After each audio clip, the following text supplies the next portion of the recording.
Our moderator is Sam Weiss, CTO and co-founder of Instrumental. Before he was working at Instrumental, Sam was a product design engineer at Apple, so he knows what it's like to build complex hardware and the relationships behind building said hardware.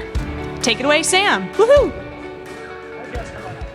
All right, so I'm Sam, and joining me today, I'll just do a quick round of intros and then we'll dive into the meat of it. So we have Sri Melacharuvu, and Sri is head of manufacturing operations and quality at Backbone.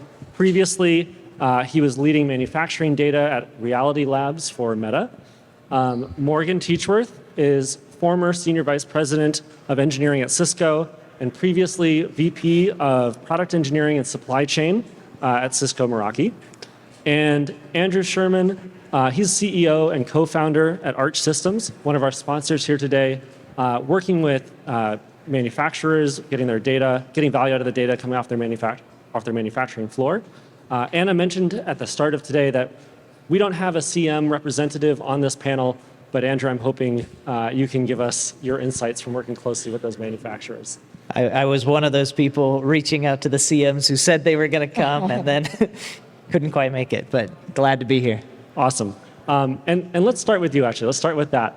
So you work very closely with manufacturers, and I want to start with the why of why is data transparency such a flashpoint?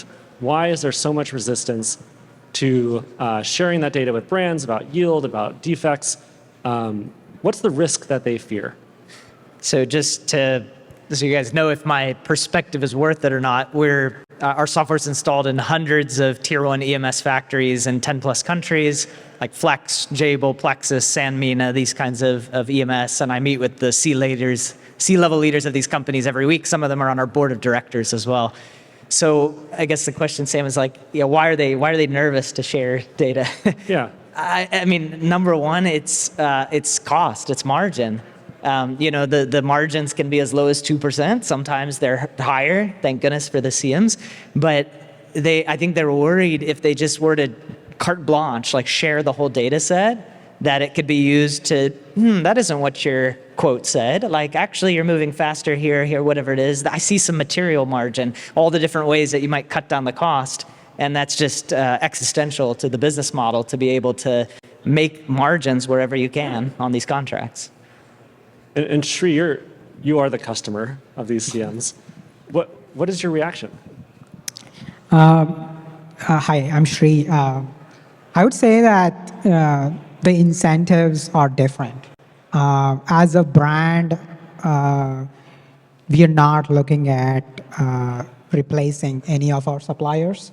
We are here to solve a problem for the business, either through expediting product development schedules or to improve a field quality issue we have, or a general scalability of product development and NPI cycles. Eking out cost is not the primary objective from a brand perspective. It would be helpful. At the end of the day, it helps everybody's bottom line if you reduce the cost, but that's not always the initiative behind asking for data transparency. And as we get into multiple different aspects of supply chain, modules, different contract manufacturers, moving into different geographical locations, we deal with quite a bit of complexity from a product perspective, and that's what we are trying to troubleshoot through the data enablement we ask of CMs in general. And Morgan, how about you? Are these fears, are they justified? Is it ammunition for brands, or? Yeah, I think broadly the tension that exists around that data share is mired in trust or distrust. Like Trini said, like, he's not looking for a cost advantage. Well, some people are, right? And when you peel back on anybody's operation, it's going to look a little bit ugly underneath, or there are some assumptions underneath that allow them to run their business. And a lot of the times we fall into this antagonistic sense. Every negotiation, every transaction. And so they're worried when you open up that you'll just get taken advantage of. And if you can overcome that, like if you can build a truly collaborative relationship with yourself and your partner, you do start to overcome that fear. But you have to deliver on that. Like, you have to not take advantage when you see something you could jump on. And you do have to understand that you're like in the business of trying to grow the pie rather than just eat as much of it as possible. So you can get there. It just takes a lot of work. It takes a lot of trust building. And one thing that I imagine would come up is not just fear of margins, but fear of blame, fear of finger pointing. The more transparency, the more might circle back and become the factory's fault. Maybe looking back at Andrew, is that something that like you see fear of, or is not actually the primary concern? I mean, it's interesting you say that, because maybe we all want to believe like our work is great, but I would say the CMs that I work with, like, they believe they're really high quality. They believe they're doing great. And like, we see a lot of the data, so we know it varies, and some lines are great and some lines aren't great. But I don't think it's like the first motivation is that like, I'm doing a terrible job, I know it, and then I'm just gonna reveal it. Like, I think I'm doing a great job. If I share this data set, you may be able to pick on one or two things that isn't the full picture. There can be, for sure, fears of liability with recalls and that sort of things. But I think it's like, if I share the whole picture, you can cut down my margins. And if I share just some of the picture, are you gonna micromanage me on this piece? And it's unfortunate to not get past that, because obviously there's a lot of value, but I think that's where it gets stuck. Got it. Okay, so maybe you want to add to that? Yeah, I was just going to say, blame is just another way to trade dollars sometimes. So I think everybody's a little bit afraid of it shifting too far in one direction or the other. Same way, trust. You need to share that. Before we get into the how, I want to focus on the why, like the motivation from a brand side about why is it so important to have that transparency. And Morgan, I want to start with you, where you implemented a data system at Cisco Meraki that actually won a CEO award. And can you tell us about that process, and in particular, what was the impact that you focused on? Yeah, to sort of summarize the system, we started with the kind of data that we're talking about here, with factory shop flow data. We really went deep with all of our partners, and so it was all the way down to log files, and we enhanced those, some factory telemetry, really all of the information you could possibly want for a single unit passing through the factory. That by itself is super helpful for like my team for working on quality, but what we did at Cisco is we married that to every other data system within the organization. So it was attached to logistics and shipping, it was attached to the sales, like customer management system, it was attached to the ERP, support, and we also we're cloud operating, so we had like field telemetry from a unit. When you connected all of these together, you just literally have the life cycle of every single unit birth to death. When you think about that on millions of units, and you think about a lot of the power that you can bring to that with either like machine learning, pattern matching, now with AI and agents, it was incredibly powerful. It did win an award. The reason it won an award is because in the supply chain crisis, suddenly purchasing crashed and everybody was like, oh my God, where's the revenue? Where's the bookings? And that data was able to tell us how many units were sitting in between having been shipped and having been turned on. And so they were able to go to the street. The CEO was able to go to the street and basically say, orders are down because we have triple the number of units that are queued up to be deployed because of overbuying, blah, blah, blah. And people believed it. And he was like, thank you very much for your data system. Got it. Great. And so you built a data system, it sounds like, that pieced together throughout the supply chain, data coming from upstream, from your manufacturing to downstream in the field. Tell us about for people here who are thinking about either that expansive of a data system or even a smaller scope, the build versus buy decision, or build versus buy in pieces versus buy, one to rule them all. Yeah. We already own several of those systems, right? Like the sales system, they already had that Salesforce instance. The ERP was already there. The factories, like they stored a lot of that information. What we did was we stood up like an AWS instance, one big cloud, and then every single one of those systems was API driven. And so we were able to pull it in. And what we did have to build was data cleanliness, making sure that like the association for data for each unit was correct. That was relatively inexpensive. You know, I did this inside of my regular NPI budget. There was no separate fund for the build out itself. The talent I did have to bring in, but you know, if you can afford to hire data scientists these days, like they're going to prove their worth. They're just going to be excited and build something, and the tools are really good. Great. Thanks for sharing. And Sri, at Meta, you mandated that all of your factories upload all of their data. How did you use that? What was the advantage of requiring that from your factories? Yeah, so unlike in the example that Morgan has stated, in our world, we had none of the data existing, right? So essentially, if you talk about product complexity of AR smart glasses today, we have 7 to 8 different technologies of risks that are stacked up from a new, unique, difficult, differentiated perspective that are all new to the industry. And by the way, all of these are at like 7 different contract manufacturers, 7 different suppliers that are not at all connected with each other, right? So at Meta, we had to go develop first of all, a team called Midas, which is manufacturing infrastructure, data, and AI systems team, wherein we had to deploy mini infrastructures at all of these supplier sites, and then put all of the data into unique data servers in AWS. Outside of the protected mode such that people can still access it from the US, and then build a data layer to visualize the final product performance for different KPIs we had to establish. And the reason we did all of this is we had built multiple products and had certain specifications laid out, but we couldn't figure out why the product was not working to meet the specifications.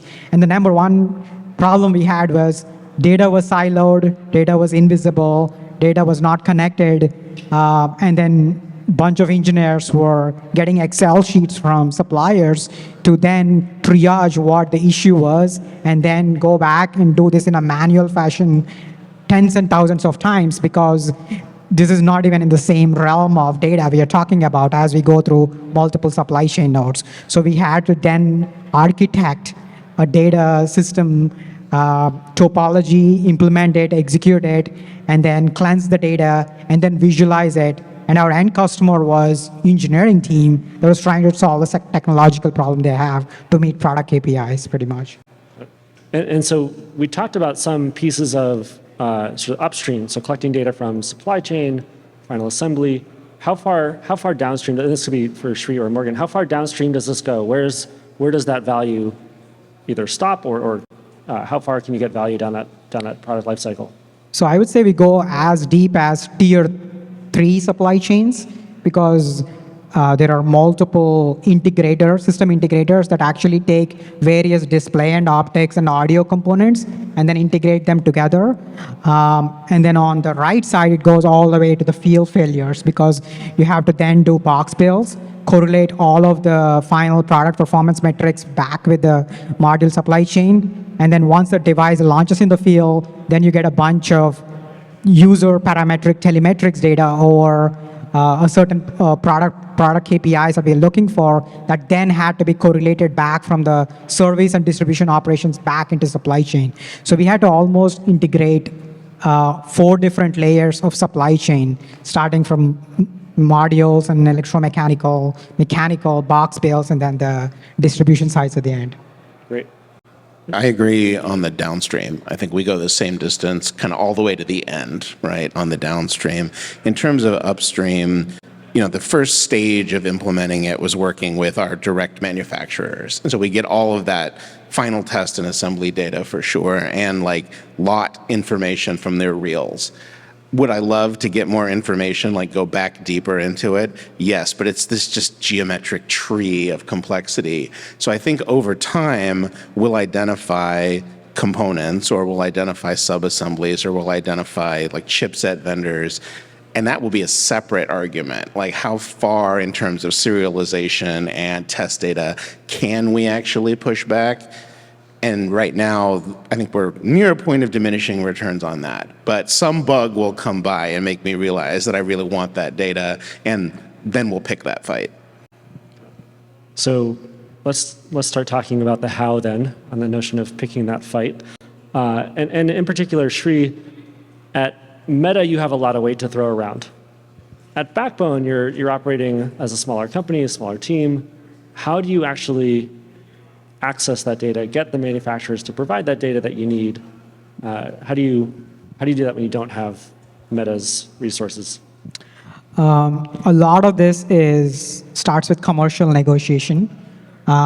We don't have, in a startup world, we don't have the luxury of doing this ourselves, right? We don't have the luxury of putting a lot of dollars behind a specific system and a process we are trying to develop. So we have to start with establishing the right suppliers in supply chain. The second, I would say, is prove a lot of our relationship by explaining why we are expecting a certain set of data set from these suppliers. We'll get a lot of resistance, but people will come around if you explain to them the rationale for why we are seeking a certain set of data. And it's always important to start with business framing in mind, right? So usually we have a schedule that we are trying to sort out. We have a geopolitical situation like tariffs where we are trying to move into a different country and we just started a brand new factory and we have a yield problem we are trying to sort out, right? Or we have a field quality issue that is costing us a lot of dollars from a business perspective that we are trying to get to the bottom of root cause and corrective action from a manufacturing implementation standpoint. And it's always important to start with the why when we explain the need for a certain data set from a contract manufacturer. And what I've learned with time is people will come around, right? Especially when you have a relationship such that you are relying on these suppliers day in and day out, right? It's not an optionality, right? It's the only way out to work in a startup world when you're working lean and scrappy and launch and going at a 10,000 mile space, pretty much. And Morgan, how about from you, especially for a case where maybe these relationships are pre-existing or leaders are struggling to get that data from their CMs? Any advice? What do you recommend? Yeah.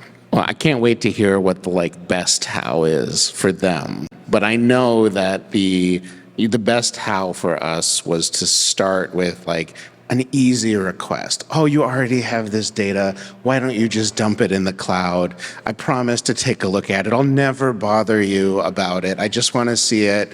Complete lie, right?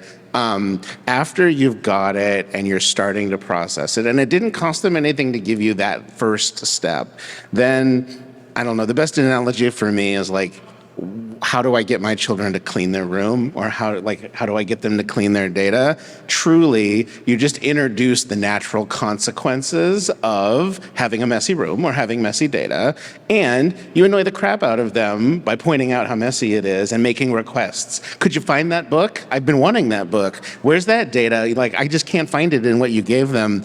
As you ask questions, you just demonstrate that you will help yourself if the data is readily available, and you will be less annoying. You'll ask for fewer reports. You'll ask for fewer analyses if you're enabled to do them yourself. So by being persistent and kind of moving bit by bit, you can convince them it's mutually beneficial.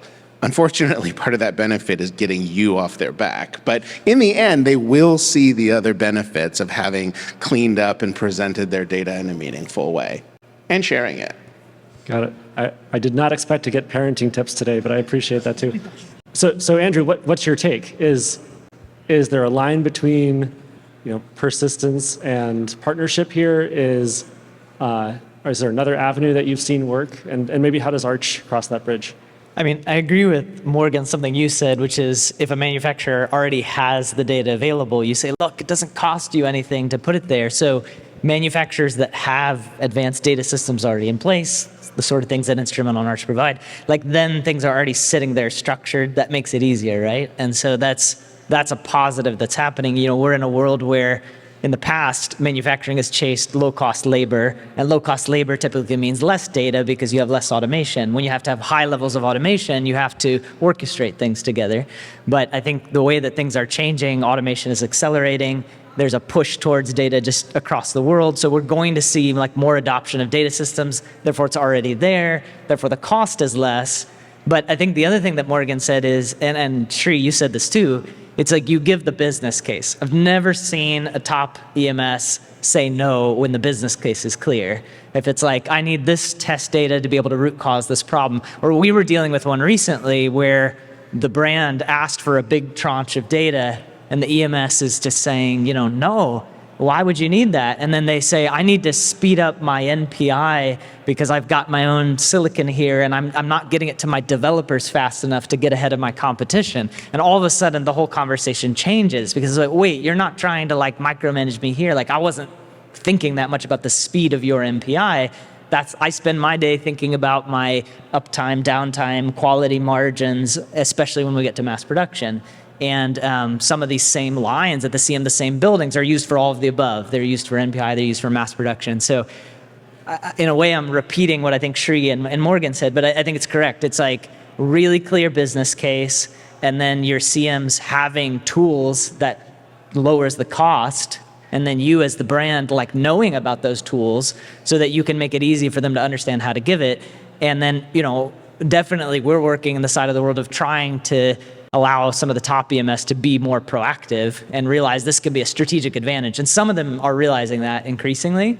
Maybe, you know, at this conference next year, there'll be a bunch here because they want to talk about that advantage, right? Invite your CM friends. So on that topic, and maybe expanding on how do we reduce that friction to sharing, and this is a great point around sharing the why. Andrew, previously to this conversation, you suggested that using AI as an obfuscation layer, selectively choosing, you know, what data is shared and letting AI be sort of the arbitrator or the layer that gets to see that shared data, whereas maybe it doesn't get shared fully with the brand, could reduce that friction. Tell us more about that idea and what you've seen. Yeah, so this concept, when you think about sharing data today, you can decide, like, this is HR data. It should only go in the HR system. It shouldn't go in the general cloud or whatever. That's easy. But when you put data in somebody's head, how do you control what they're thinking about? You don't.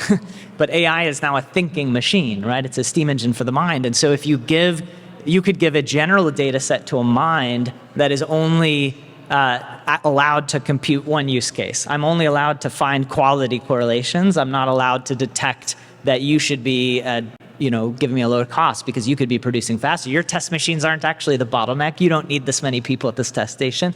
No, I'm doing quality correlations to help get my products out effectively. So essentially the concept is there may be this ability for brands and EMS to work together where you take this identification of the goal you're trying to solve and you use some AI versus only humans to compute that task. And now I can give the data to that AI. It will, for example, solve a quality problem, and then the data will be gone, right? Almost like your Snapchat message that disappears. I don't know if this is a good or bad example, but potentially there's the ability to then feel more comfortable sharing more data because I know how and why it's being used. So using AI to enable the firewall while still extracting the value from it. Out of curiosity, have you seen that? Has anyone here seen that put into place? I don't think I've seen it done with AI, but I've certainly seen data from a factory or a CM sanitized before they want to show it. There's an IP concern or there's special sauce or, they've done something. And so I know that there's a log file that I'm not getting, but it's been translated into a log file that I do get. And that was a resource intensive process for them. They had to really think about it. They had to go and build a bunch of scripts. Like, it cost them money to protect themselves. Mm-hmm. Something like AI, it's a shortcut. And so I could see, given a good reason, because I have this allergic reaction to not getting all the data in my system, but I can understand when they do need to obfuscate it, having a quicker, easier way to do that and duplicating it across multiple NPIs or multiple customers is super valuable. It's a big accelerator. Got it. So I'll continue on this AI thread a little bit. And Sri, will go to you. What tools have you found valuable? What AI tools have you found valuable, and how have you used them in your time at Backbone or your time at Meta? So machine learning, as we call them LVMs, right? Large vision models. Instrumental is a great example of this, but having AOI both at SMT level or at individual component level is extremely powerful tool, right? Like it takes us from a reactive problem resolution model to more of a predictive models, especially if you have the right data cleansing done and the right data set of anomalies fed back to the machine learning algorithm. So it can then go expedite NPI cycles by predicting failures from a machine learning standpoint. That is an example that is live and real-time an operating model of AI implementation today. On the other side of this is on the data visualization side, right? Currently, the model is there are data scientists or data engineers that are looking at this data and then analyzing it to detect trends onto given control run plots, especially when it comes to process parameters.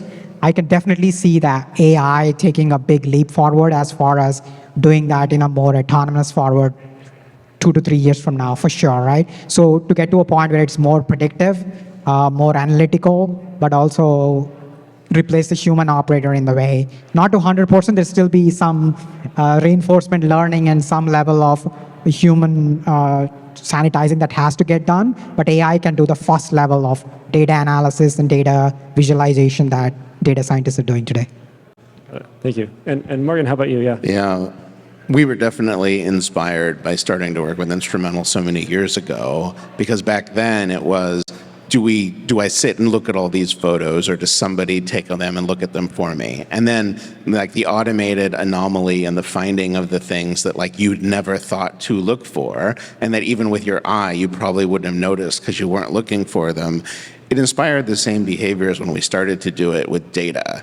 My employees are highly motivated to like not have to run a bunch of scripts themselves and decide what to do, or look at a bunch of log files. And so the machine learning part of it, highly inspired, was really obvious. Once you got to this like anomaly detection state, what became even more interesting, and what we're doing now, probably just in the past 2 years, is finding things that you don't know about yet, or having these agents that really go and they just look for different anomalies and relate them, structurally to things that you've seen before, and generate, a usable report or a usable query. And these are like, now at this point, they're agentic in the way that like when they find something, they're like, oh, this seems like something we should just send a note to the JDM about, and they do it. Or this is a data error, like somebody's screwing up, let's send this over to like the operations department. Or even like, oh wow, like this one looks cool, I'm gonna let the engineer know because this one we really need to dig in on. And they're getting better and they're getting faster, and they're basically solving more problems before a human has to get involved. So how do you think, and I think this is a very top of mind question for people in this room, for people outside of this room, how do you actually measure and justify the ROI of a system like this, or of AI as part of your tool set? Yeah, well, the employees that are motivated to do this on their own are basically building in a way to claw time back.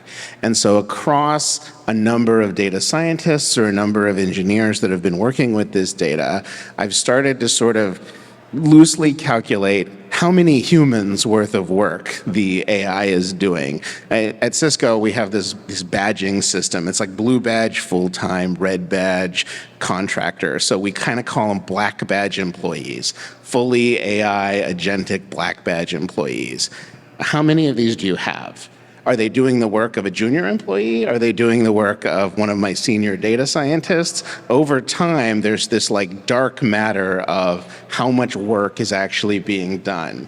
At some point, I'll have to figure out how much I'm paying the AI to do that work. But for now, I'm just thinking of it in terms of human hours versus AI hours. Will you give us numbers? How many black badge employees have you hired? In this particular data system, the last time we did a like back of the envelope operation, I had a data team of about 12 people, and over the course of a year, they had pretty much created about 4 to 5 black badge employees. Most of whom were like, low to mid grade, but some of the system that they had done was enough to get the infrastructure guy, who is a highly graded employee, like out of the weeds for a part of the week. So it was like almost a full, senior grade IC as one of those black badge employees. Great. And Sri or Andrew, anything to add on ROI? How do you calculate ROI, either on your own behalf or working with your customers? I mean, I'd love to hear you, Sri. I mean, on the CM side, the data platform that we work in has ROI around OEE and uptime, downtime, performance, more UPH, more yield. We calculate for sure number of headcount, direct and indirect. The data system doesn't attack. We always talk about direct and indirect labor. Automation automates direct labor, right? You replace people doing things with their hands with a robot. New AI replaces indirect labor, but it's usually a shifting of like the dull, dirty, dangerous disappearing to something else. So it's up to the company to say, okay, maybe I don't need as many data analysts looking through the log files because it's been read, they're going to do something else. But yeah, we'll make a model ideally just purely on the factory's KPIs, like this factory is just running faster and better with less scrap and quality issues. But then we will also look at the number of indirect labor that are required to run the quality system or the maintenance system and see if that is decreasing over time, or as a ratio more ideally, like hopefully the factory is able to grow and do more with just like a slightly larger workforce. I think Andrew covered the ops pieces pretty well. From a brand perspective, I would say it has to do with quality, schedule, or labor, right? Like you should be able to show ROI in one of these 3 metrics from a business perspective to keep us honest on going down this path. From a schedule standpoint, it's about how quickly can we get out of NPI and get a product to the market, and how many NPI cycles did a specific tool or a system on the AI side cut for us. On the labor and the OEE side is most of the metrics that Andrew has covered. And from a quality perspective, it has to do a better job with pattern matching, failure analysis, root cause investigations, and get us to identifying to get to the bottom of a root cause as fast as possible. And that could help us from a field failure protection standpoint, and our reduce yields for factories to get to ramp faster. Those are some of the metrics I would drive that. General supply chain metrics still apply. Like if you're trying to move to a new country, we're trying to bring new factories. If you're trying to bring creating an alternative supply chain for mechanicals or electromechanicals, most of them would be again schedule perspective of how quickly can we qualify them and whether we can really create the cost savings from a cost, a COGS, and P&L as well as operating expenditure standpoint. Awesome. And we're about to wrap up here. Thank you very much for sharing your insights with us along the way. I wanted to wrap up on one final question and a practical note. So what is the one lever, in your opinion, it could be cultural, it could be contractual, it could be technological, that could unlock better collaboration between brands and their contract manufacturers as it relates to data or more broadly? Sri, I'll keep it with you if you want to give us your thought. My word is for contractual.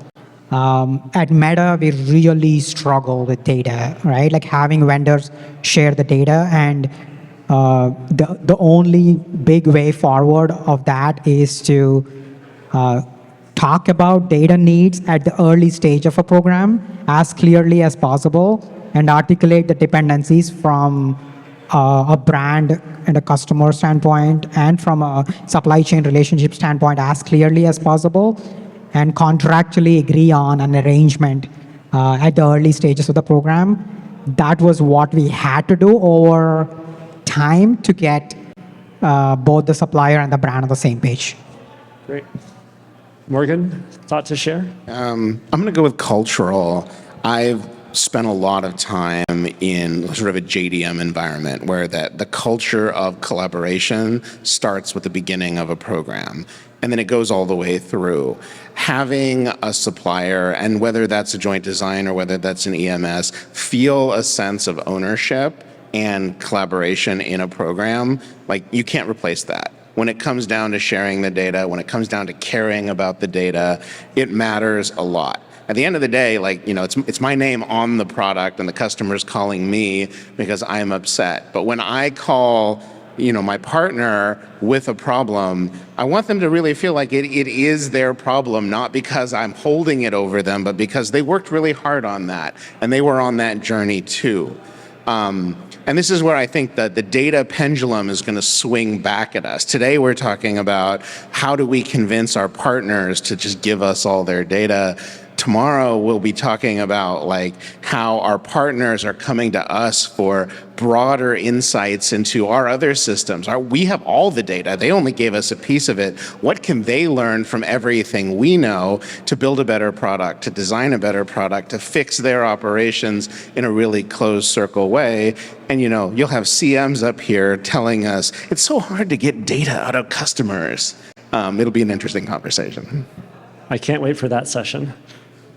Andrew, do you want to take us home? Well, I guess contractual, cultural, I think I got technology left. I guess I would say, like, if you have the technology, everybody says that's the easy part. It's all about culture, and I agree. But if you don't have the technology in this relationship, like, don't underestimate how much the CM will say no because they just don't know how. That point before of like, I have no margin left in the contract. I can't say yes. So, you know, I'll say the technology is a critical piece. You know, you guys are trying not to be too salesy, but I'll put the plug in for instrumental here, or for the EM side. But like having a technology that just works, that knows how to get the right data and structure it all together, that then makes the sharing easy, can really open doors. Awesome. Thank you all again. Thank you so much for being here and for sharing all of your insight with us. Yeah, very much appreciate it. Thank you. Thank you.